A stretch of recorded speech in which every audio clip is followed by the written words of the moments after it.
근린상가를 많이 투자했었거든요. 네네. 처음에는. 네네. 근린상가라는 거는 한 개의 건물에 한 개의 호수를 매입하는 그런 투자를 했던 거죠. 처음에 내가 투자할 때에는 그쪽에 먼저 가는 게 맞는 거죠. 왜냐하면 처음에 큰 돈이 없으니까. 네. 대출이 많이 나온다 그러면 90%까지도 나와요. 물론 그거는 부동산 경매를 통해서 네. 조금은 싸게 받았을 때 90%까지 나오거든요. 네네. 그러면 우리가 90%의 대출이 나온다 그러면 우리가 접근할 수 있는 상가들은 네. 굉장히 많다라는 거죠. 그랬을 때 저는 이야기를 하죠. 근린상가를 가지고 큰 돈을 벌 수는 없습니다. 왜냐하면 내가 투자하는 돈이 그밖에 안 되니까 어쨌든. 그죠. 투자금 대비 수익이 나오기 네. 때문에 하지만 근린상가를 통해서 우리는 디딤돌 역할을 해야 돼요. 계단식으로 해서 올라가는 연습을 하셔야 되는 게 맞는 네, 거예요. 네, 네. 왜? 아직까지 내가 투자금이 부족하기 때문에. 하지만 여기서 중요한 거는 내가 디딤돌 역할을 가면서도 우리가 바라보는 곳은 꼭 제가 얘기 드리는 이런 토지들 큰 건물을 보면서 계속 올라가야 돼요. 어떤 투자를 하는 거예요? 그거는 그러면 어떤 식으로? 예를 들어서 4억짜리 있어. 네. 그럼 한 번 유찰되거나 두 번 유찰된 거 네. 이런 것들을 매입을 하는 거죠. 매입을 한 다음에 90% 대출 받는 거죠. 네. 예를 들어서 뭐 4억짜리가 네. 뭐 2억 5천까지 떨어졌어. 네. 뭐 그럴 수 있잖아요. 네네. 그럼 그 가격에 낙찰받아서 90% 대출을 받고 뭐 한 2억 대출을 받고. 그렇죠. 뭐 2억 대출 더 받겠죠. 뭐 90%다 되면은 네. 2억 2,500 받겠죠. 네네네. 네, 대출 받고 네. 3천만 원으로 당금 치고 그 다음에 이제 우리가 월세 세팅한 다음에 네. 그 사람한테 또 보증금 받아서 또 다른 거 투자할 수도 있고 네. 아니면은 이제 거기서 이제 월세 받다가 네. 매각을 통해서 또 한 단계 올라가는 거죠. 네. 3천만 원을 투자했다면은 한 단계 올라가면서 이제 이 3천만 원이 5천만 원이 되겠죠. 네. 한 단계 올라갔으니까. 그게 한 단계 올라간 데가 어떻게 올라간다는 거예요? 예를 들면은 내가 3천만 원이 있어. 그럼 쉽게 말하면은 3억짜리를 우리가 네. 2억 5천에 받았어요. 2억 5천에 받았어요. 그래서 세팅을 했더니 3천만 원이 들어갔어. 네. 그럼 우리가 원래 2억 5천만 원짜리였지만은 원래는 3억짜리를 네. 2억 5천에 샀잖아요. 네네네. 그러니까 2억 5천짜리를 팔고 난 다음에 네. 팔면 얼마에 팔겠어요? 3억에. 그렇죠. 3억에 팔죠. 3 팔고 네. 수익 차익 가지고 또 다음 걸 올라가는 거죠. 계단식으로 올라가는 거거든요. 네네. 그래서 저 같은 경우에도 제일 처음에 낙찰받았던 곳이 네. 네. 요거예요. 요거. 여기 있는 네. 술 마시는 노래방으로 돼 있긴 한데 네. 요거를 받았어요. 저도 2억 1,700에 받았던 거예요. 네. 감정가가 2억 한 6천, 7천 됐던 거예요. 2.7억 정도 되는 거고 네. 제가 2억 1,700만 원에 받았어요. 네. 그래서 이 같은 경우에 제가 80% 정도 대출 받았던 걸 기억하거든요. 네, 네, 네. 그럼 제 돈이 한 5천만 원 정도 들어갔겠죠. 네. 5천만 원 들어가고 이 사람한테 이제 보증금하고 월세 줘서 3천에 210만 원 줬거든요. 네. 이자를 내고 나니까 저한테 130만 원이 남더라고요. 월에. 네. 그런 다음에 제가 월세를 계속 받죠. 네. 월세를 받으면서 이 상가를 2억 8천 정도에 다시 매각을 했거든요. 네. 그러면 내가 2억 1천만 원에 사서 세팅한 다음에 네. 월세는 계속 받아 130만 원씩. 그 다음에 2억 7천에 팔아. 네. 그럼 또 그 정도의 갭이 있을 거 아니에요. 네, 네, 그 네. 수익을 가지고 제가 또 한 단계 올라갈 수 있었죠. 좀 더 큰 걸 사고. 네. 한 번만 해보잖아요. 한 번만 해보면은 네. 이게 생각보다 어렵지 않아요. 그럼 이게 팔려요? 이런 구분상가도? 팔리죠. 팔리는구나. 너무 좋은 것만 사시는 거 아니에요? 아니 그게 아니라 왜냐면 팔리죠. 제가 이제 생각할 때는 안 팔리니까 경매로 나온 것이 아닌가. 안 팔리니까. 네, 만약 팔렸으면 그 사람이 그거 팔아서 갚으면 되는데. 근린상 안 팔리니까. 네, 안 팔려서 나온 게 아닌가? 명동에 지금 제일 비싼 토지가 있죠. 네네. 그 화장품 가게인가요? 네, 이니스프리 뭐. 네. 그 옛날에 기사 봤었습니다. 네. 네. 그 토지가 낙찰받은 거잖아요. 그 낙찰받은 거예요? 네. 자, 대한민국의 제일 비싼 토지가 낙찰받은 거예요. 네. 자, 이제는 말할 게 없는 거죠. 그죠. 네. 왜냐면은 경매로 나오는 이유는 다양합니다. 예를 들어서 뭐 그런 거 있을 수 있죠. 네. 내가 상속을 받았어.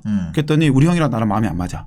우리 형은 갖고 있자 그러고 난 팔고 싶어. 그런 경우 있죠. 그럼 팔아야죠. 네. 어떻게 팔아야죠? 경매를 통해서 팔죠. 그런 거 있어요. 저기 합정동에 건물 나왔었는데 네. 그거가 삼형제가 가지고 있더라고요. 맞아요. 근데 셋째 분이 안 팔겠다고 그러더라고요. 근데 나머지 두 분은 팔고 싶어. 그래서 결국에 이게 뭐 어떻게 하다가 경매 그 한옥이었어요. 아마 보시는 분들은 보셨을 텐데 그게 서교동에 한옥. 반 잘린 거. 그 경매 나와가지고 그 낙찰 됐잖아요. 맞아요. 그 뒤에 악동뮤직 지금 사고. 네, 맞아요. 그 바로 뒤에 거. 네, 네, 맞아요. 네. 그러니까. 그래서 그런 식으로 나오는 것도 있고 네. 그다음에 내가 이 상가는 너무나 잘 돌아가는 상가인데 내가 다른 사업을 할 수도 있잖아요. 네. 내가 사업을 한다는 것은 네. 어쨌든 내가 더 큰 꿈을 그렸다는 것이고 그 꿈을 그렸을 때는 잘 될 수도 있고 안 될 수도 있죠. 네. 이 상가와 무관하게 내가 이 사업이 잘못돼서 이게 나올 수 있는 거예요. 이 상가 같은 경우에도 그 사람이 4개의 경매로 나왔거든요. 네. 4개 경매 나와서 요것만 딱 매각되니까는 모든 빚을 다 갚아서 3개는 치아가 됐어요. 아하. 내가 빚이 있을 때에는 다 나오거든요. 일단 네. 다 나온 다음에 하나는 매각됐어. 그러면은 내 돈이 다 회수됐어. 그럼 그만 하는 거거든요. 네. 그래서 이게 안 좋은 상가가 나온다는 게 아니에요. 아하. 경매라는 거는. 아, 그거 완전 제가 잘못 알고 있었네. 네. 또 많은 분들이 그러거든요. 야, 망한 상가니까 안 좋은 거 아니야? 경매는 안 좋은 것만 나오는 거 아니야? 그럼 저는 그렇게 해야죠. 그러면 우리가 부동산 가면 좋은 매물만 있어요? 아니죠. 아니잖아요. 네. 그 안에서 고르는 거잖아요. 네. 그러니까 우리는 경매라는 방법도 그렇고 일반 매매도 그렇고 저는 뭐든지 다 봐야 된다는 생각을 해요. 왜냐하면 우리가 음식이 2가지에서 고르는 게 좋아요, 5개에서 고르는 게 좋아요, 10개에서 고르는 게 좋아했을 때는 10가지에서 고르는 게 좋아하는 게 당연한 거예요. 그죠. 네, 그러면 우리는 메뉴가 많이 깔린 데 가야 된다는 거죠. 그래서 저 같은 경우에도 요 상가를 투자했을 때에는 2억 1,700 받아서 세팅을 하고 월세가 들어와. 월세가 들어오니까 불안하지 않아요. 네. 안 팔려도 돼. 그냥 있으면 되죠. 내가 그리고 배짱을 부릴 수 있죠. 네네. 그럼 예를 들어서 여기를 내가 하나를 받았어요. 그리고 그게 팔렸어. 네. 그죠? 네. 그럼 돈이 더 커져서 그 다음 걸 가고. 네. 요게 하나라고 봤을 때 이게 한 기간은 어느 정도 걸려요? 기간은 제가 해보니까는 빠르면 한 6에서 8개월? 한 1년 정도 잡으면 괜찮겠네요. 네. 1년 정도 잡으면 나쁘지 않다. 네. 그래서 요거를 받고 나서 팔고 나서 이제 바로 한 게 또 공매를 통해서 그 12월 달에 낙찰받아서 네. 그 다음에 6월 달에 팔았는데 네. 거기서 또 한 1억에서 2억 정도, 1억 조금 더 수익이 남았거든요. 그러니까 저는 진짜 돈도 많이 없었거든요. 네네. 처음 시작할 때 6천만 원 갖고 있었고 그다음에 요거 받을 때도 제가 서울에 있었어요. 네네. 그런데 저는 창원의 상남동도 한 번도 가본 적이 없었거든요. 좋은 게 없어요 하면은 찾아야죠. 없는 게 어디 있어요. 그러면 내가 손 놓고 있을 거예요? 아니잖아요. 찾으러 가죠. 전국 어디든 간에 돈이 된다 그러면 가야 된다 생각했거든요. 네. 그래서 저는 서울에서 갔어요. 가서 보고 돈 벌 수 있어 이거는. 네. 사서 매입을 해서 매각을 하고 또 그 돈 가지고 대구에 가서 낙찰받아서 또 팔고 야. 그러면서 처음에 6천만 원의 돈이 1년이 딱 시간 지나니까는 그 2억 5천 정도가 있더라고요. 보니까. 전업으로 하셨죠? 그렇죠. 네. 전업을 하면서도 불안하지 않았던 거는 여기서 130만 원 나오잖아요. 네. 그러니까 버틸 수 있는 거야. 불안하지 않는 거야. 네. 내 종잣돈이 줄어들지 않는 거죠. 아하. 그러다 보니까 버틸 수 있어 나는. 네. 팔고 나니까 이렇게 하니 돈이 되네. 그러면 나 다른 거 해볼까? 했더니 1억 차이. 이것도 돈이 되네. 이렇게 넘어간 거죠 계속. 야, 그러니까. 네. 그래서 많이들 보면은 뭐 소액 투자할 게 없잖아요라고 하시지만은 저는 그렇지 않다 생각하거든요. 일단은 그거는 우리가 해보고 난 다음에 이야기해도 늦지 네. 않고 그다음에 도전하고 난 다음에 얘기해도 늦지 않는데 많이들 하기 전부터 겁을 많이 먹으시죠. 한 3년 정도 잡으면 내가 3천으로 시작한다 그러면 1년에 한 번 낙찰된다고 해도 네. 지금 얘기하신 거가 만약에 진짜 가능하다면 한 1억은 금방 가겠네요. 1억 정도는. 제가 재작년인가? 네. 제가 유튜브를 통해서 이제 족사불체라고 하는 게 있었어요. 족사불체. 족장이니까. 족사불체. 네. 한 게 있었어요. 네네네. 여성 2분이서 5천만 원씩 갖고 시작했어요. 네네. 이분들이 1년 만에 얼마를 벌었을까요? 얼마요? 한 2억? 네, 3억 벌었어요. 진짜로? 3억 벌었어요. 네. 이게 제가 그랬거든요. 못해? 보여줄게. 5천만 원보다는 난 1억 있으면 더 잘할 수 있을 것 같아. 근데 너는 1억이 없잖아. 그렇지? 그러면 너 친구 데리고 와. 그럼 우리 둘이서 이 5천만 원 모은 1억 가지고 1년 만에 얼마만큼 버는가 해보자. 라고 해서 제가 두 사람한테 데리고 와서 두 사람이 제가 시키는 것만 했죠. 이거 조사 얼마에 팔리는지 알아와. 이거에 저거에 해서 처음에 도전했던 게 뭐냐면은 여자 2분이잖아요. 그 2분은 공장을 한 번도 가본 적이 없거든요. 공장을 낙찰받아 왔어요. 그래서 2달 만에 팔아서 1억을 벌고. 와. 네. 그 다음에 또 다른 물건에서 여기 마포 바로 옆에 있는 빌딩에 구분 상가 받아서 또 1억 벌고. 근데 그 시간이 보면은 제가 요거 같은 경우에는 임대 맞추고 세팅하고 명도하고 하는 기간 때문에 그 정도 걸렸다고 얘기했잖아요. 네네. 근데 그 여성 두 분이 받았던 거는 공매 보면은 명도가 필요 없는 것들이 있어요. 비어 있는 거. 네, 비어 있는 거. 네. 그래서 제가 여성분들 두 분이니까 너희 둘이는 쉬운 것만 해. 어려운 거 하지 마. 그래서 쉬운 것만 찾았어요. 온비드에서. 네, 온비드에서. 네. 그래서 그 둘이는 그걸 낙찰받아서 또 한 두세 달 만에 팔았더니 1억 벌었어. 또 그러니까는 이제 1억이 아니고 2억이 생긴 거잖아요. 그죠. 1억 나눠갖고 네. 또 두 가지 물건을 한 거죠. 네. 또 여기서 뭐 5천만 원, 7천만 원 벌다 보니까 1억 가지고 1년 만에 3억인가 4억인가 벌었어요. 네. 그러니까 그게 불가능하다고 하지만은 계속 이렇게 보다 보면은 안 되는 거 없다 생각하는 거거든요. 그 3, 4억 되면은 그때부터는 아까 얘기했던 독립했죠. 저걸로 갈 수 있고. 그쵸. 또 그 토지나. 네, 맞아요. 네. 그렇게 되면 이제 좀 더 큰 거를 그리고 더 좋은 상가를 볼 수 있다는 거죠. 만약에 뭐 70% 받는다 그러면 3억에 한 10억짜리 물건을 이제 할 수 있는 거죠. 그렇죠. 네. 그렇게 하면서 계속 불려가는 거죠. 불려가는 거고 네. 그 안에서 또 한 번에 나의 또 스킬을 또 만들어가는 거죠.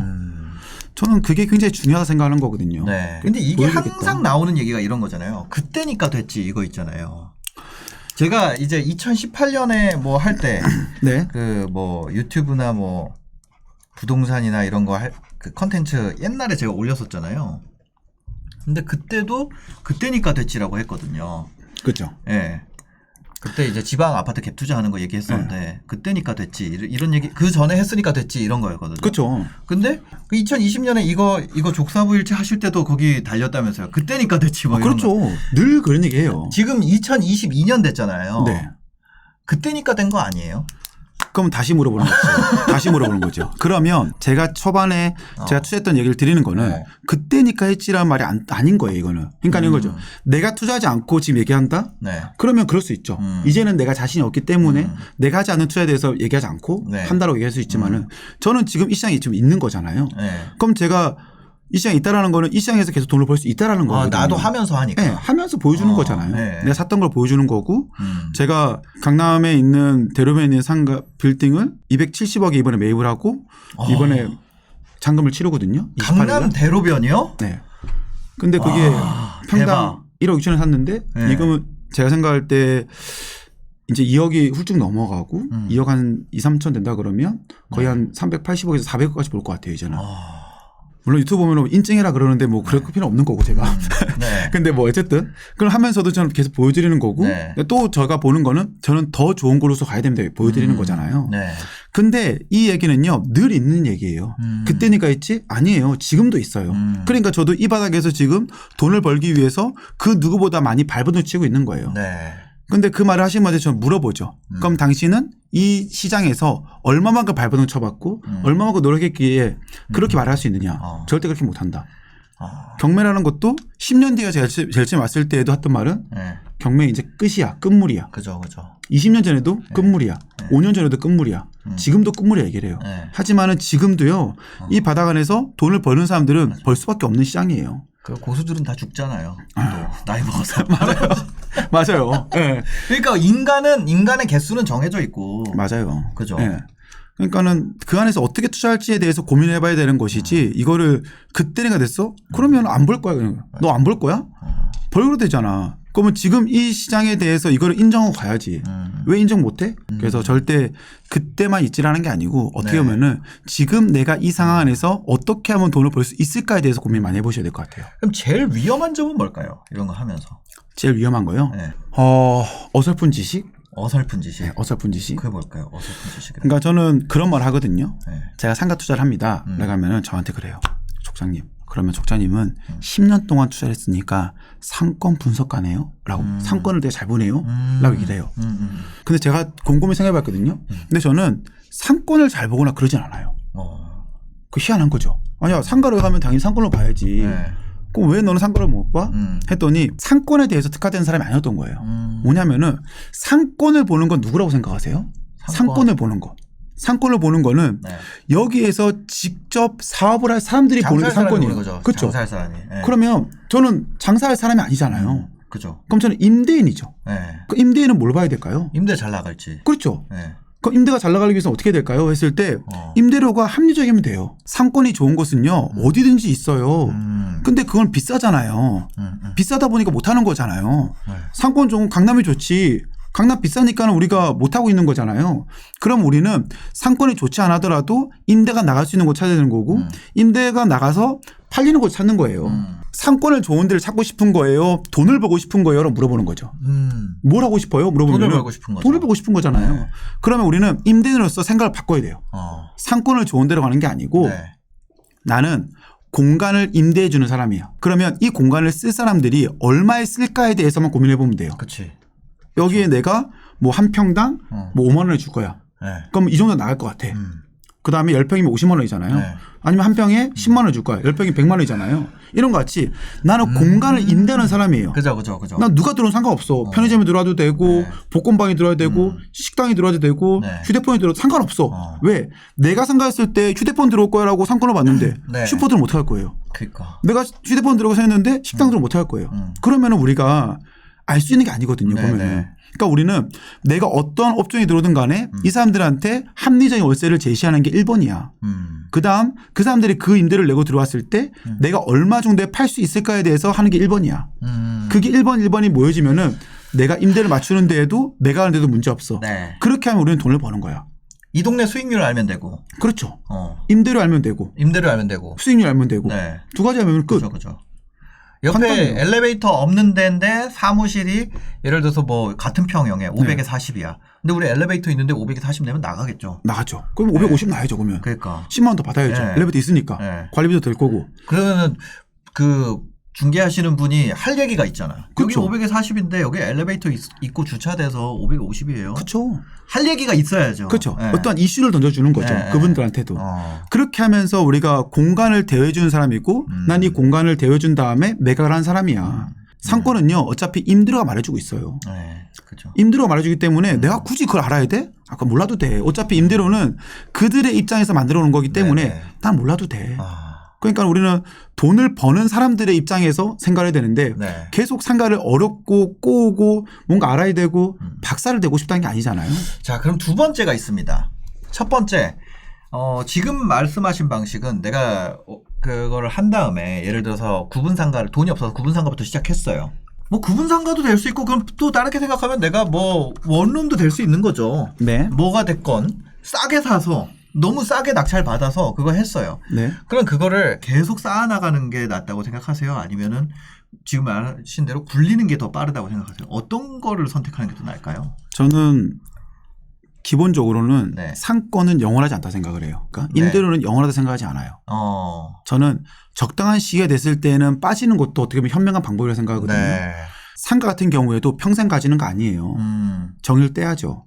정을 떼고 이 돈 가지고 더 좋은 곳, 더 상급지로 가야 되죠. 네. 당신의 목표가 제일 처음에 상권이 좋은 곳, 공실이 없는 곳을 원한다 그러면 네. 처음에 그게 안 된다 그러면 우리는 쌓아가는 디딤돌 역할이에요.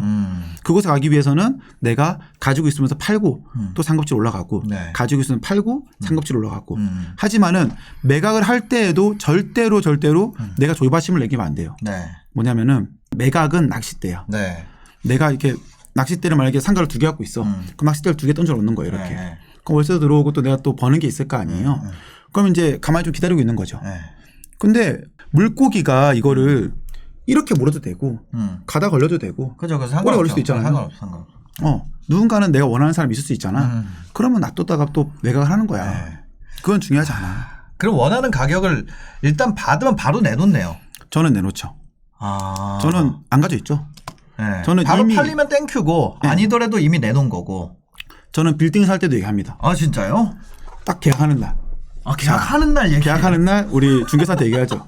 자, 저 팀장님 이거를 얼마에 팔아주실 것인지에 대해서 생각 잘 하시고 계약서를 쓰십시오라고 하죠. 제가 쓰면서도. 네. 네, 중개사 스스로 쓰거든요. 이렇게. 네. 얼마 주겠으면 쓰거든요. 그러면서 이거는 8개월 뒤에 이제 그때부터 우리 스타트가 될 것입니다. 자, 그때 되면은 팔 생각을 하고 다시 저한테 브리핑 해 주십시오라고 얘기를 하죠. 네. 저는 늘 보면서 영원하지 않다고 생각을 해요. 네. 영원한 거는 정말로 내가 최상급지가 되지 않는 한 우리는 계속 갈아타기를 하면서 올라가야 된다라고 늘 생각을 해요. 네. 돈이 많은 곳에 가야지만이 돈을 벌 수 있는 거라고 생각을 해요. 네. 돈이 더 많은 곳. 대한민국에서 돈이 정말 많이 돌아다니는 곳에 가야죠. 네. 돈이 많은 곳. 네. 내놔야겠네. 그러니까 내가 만족하는 금액이면 내놓는 게 맞는 거잖아요. 그렇죠. 그리고 그 다음에 또 갈아타기 맞는 그냥, 거죠. 그냥 무조건 네. 가는 게 아니라. 아니면은 내가 원하는 금액이 됐어? 그러면 뭐 아까 얘기했다시피 나는 좀 더 파는 것보다는 나 그래도 아쉬워. 그러면은 추가 대출을 받은 다음에 다른 걸 살 수도 있는 것이고요. 네. 근데 내가 생각할 때 투자에 대한 감은 계속적으로 가져가면서 상급지를 갈 다음 목적지가 있어야 되죠. 네. 근데 여기서 잘못하면은 난 다음이 없고 여기서 팔고 났더니 또 손가락을 빨고 있어? 그럼 또 마이너스가 되는 거죠. 그러니까 저는 투자를 잘하기 위해서는 네. 늘 관심이라 생각하거든요. 그래서 제가 아까 말씀드렸던 우리는 밑에서 투자하고 있지만 지금 2억을 투자하고 있지만 네. 우리는 20억짜리 물건을 늘 봐야 돼. 20억짜리 물건을 보고 있지만 200억짜리 늘 봐야 돼. 왜 그러냐면은 언젠가는 내가 할 거라 생각하시고 네. 그걸 하기 위해서는 돈이 얼마가 들어가는지에 대해서만 계속 파는 거예요. 우리가 등기부 등본은 다 볼 수 있잖아요. 네네. 저는 2억짜리 물건 할 때에도 맨날 떼어봤던 게 난 저 빌딩을 갖고 싶어 라고 얘기했단 말이에요. 네네. 그 사람들이 미쳤어 너. 야 너 거제에서 올라가지고 돈도 없고 했는데 어떻게 해. 네. 중요하지 않아요. 내 마음속에 나는 분명히 내가 지금 2억짜리 하지만은 내가 몇 년 뒤에는 분명히 20억짜리 가져갈 거야 하면서 20억짜리 했던 사람들에 대한 그런 복귀도 해보고 네. 복귀라는 거는 지나가게 되면은 한 번씩 들려보는 거죠. 네네. 관심이거든요. 어떻게 상가가 변해? 그리고 이 사람들이 등기부를 떼어봤을 때 어떻게 또 돈을 굴려? 그리고 또 얼마에 팔았어? 아 이렇게 되는 거구나. 네. 그런 관심들이 어떻게 보면 별게 아니에요. 목적성을 가진 게 아니고 네. 지나가다가 한번 들리면 되거든요. 그 관심만 있으면 우리는 갈아타기 할 때 되게 빨라요. 네. 왜? 그들이 가지고 있는 돈을 굴리는 걸 우리는 보잖아요. 내가 돈을 벌리기 위해서는 내가 지금 2억짜리 돈을 굴리는 사람 보는 게 아니고 네네. 20억짜리 굴리는 사람 봐야 되는 거고 20억 있다 하더라도 200억짜리 굴리는 사람 봐야지만이 돈을 굴리는 방법은 똑같아요. 그럼 지금 제일 생각하셨을 때 가장 빠르게 돈 불리는 방법 지금 생각하셨을 때 돈이 있다면 돈이 있다 그러면 그렇죠. 저는 강남토지를 얘기 드리죠. 자신 있게. 네, 얘기 드리죠. 그러니까 왜냐면은 그거는 이미 팔리는 가격을 아시고 내가 그거보다 싸게 사면 그냥 남는 거 아니에요? 네, 그렇죠. 그리고 계속 물건을 보다 보면은 사야겠다는 금액이 있어요. 내가 딱 봤을 때. 그러니까 이거는 어떻게 보면은 많은 발품이 필요한 거예요. 네. 또 많은 분들이 그러죠. 저는 물건을 안 주는데요. 저는 뭐 힘든데요. 잘 안 되는데요. 그럼 저는 얘기하죠. 아니 생각해 봐요. 당신이 회사에 가서 300만 원 벌기 위해서 500만 원 벌기 위해서 한 달 동안 어떻게 일해요. 맞아. 근데 이거 하나 잘 사면 10억 번다니까요. 그럼 뭐 해야 돼요 안 해야 돼요. 해야죠. 욕 먹어도 해야죠. 한 번이 중요해요. 한 번만 매입을 하고 네. 한 번 팔잖아요. 네. 그럼 중개사들한테는 이 사람은 진짜로 살 사람이고 이 사람은 찐이다 라는 순간부터는 그때부터는 물건을 풀기 시작합니다. 마음을 여는 게 중요해요. 네. 그거면 됩니다. 알겠습니다. 오늘도 이렇게 재밌는 소식 또 전 이거 밸류맵 이거는 처음 봤어요. 네. 어떻게 처음 보실 수 있죠? 저는 진짜 그 뭐지 중개사 그 중개법인이라 그러죠. 네네네. 그런 데서 이제 매물 오는 거는 많이 받아봤는데 네. 그거 막 이렇게 브리핑 자료 있잖아요. 네네네. 층별로 그 임대돼 있는 임대료 거랑 얼마. 이 네. 동네 수익률이랑 지금 여기 수익률이랑 뭐 대출 얼마 되는지 뭐 이런 거 그 이제 해가지고 파일로는 받아봤는데 그거보다 이 밸류맵 보니까 매물이 엄청 많네요. 아니, 밸류맵 많기도 하고 네. 이걸 보면서 내가 이 가격이 적정한가 안 적정한가에 대해서 비교를 많이 보셔야죠. 전 등기 돈 주고 또 떼봤어요. 네. 이거 많이 보셔야죠. 그래야지만이 우리가 네. 내 토지가 싼 건지 비싼 건지 그리고 네. 이걸 매입하면 되는지 안 되는지에 대해서 정확히 나오죠. 그러니까 너무 잘 돼 있으니까. 나온 매물 보고 하면 안 돼. 네. 매물 호가랑 실제 여기 받아주는 가격이랑 다르잖아요. 달라요. 그러니까 제가 늘 투자를 할 때 제일 중요한 그거다. 네. 팔리는 가격이 얼마냐. 이게 제일 중요하다. 다른 건 네. 중요하지 않아. 호가는 너네들이 받고 싶은 금액이잖아. 맞아. 중요한 거는 뭐냐면은 매수자들이 받아줄 금액이 중요해. 그런데 이 가격을 알아야지만 우리가 투자를 하는 거지 네. 호가로 투자하는 게 아니거든요. 맞아. 그럼 이 밑에 가격이 얼마냐에 대해서 고민을 많이 해보는 거고 네. 그 가격에 맞았다 그러면 우리가 되는 거고. 알겠습니다. 네. 오늘 영상 봐주셔서 감사합니다. 행복한 하루 되세요.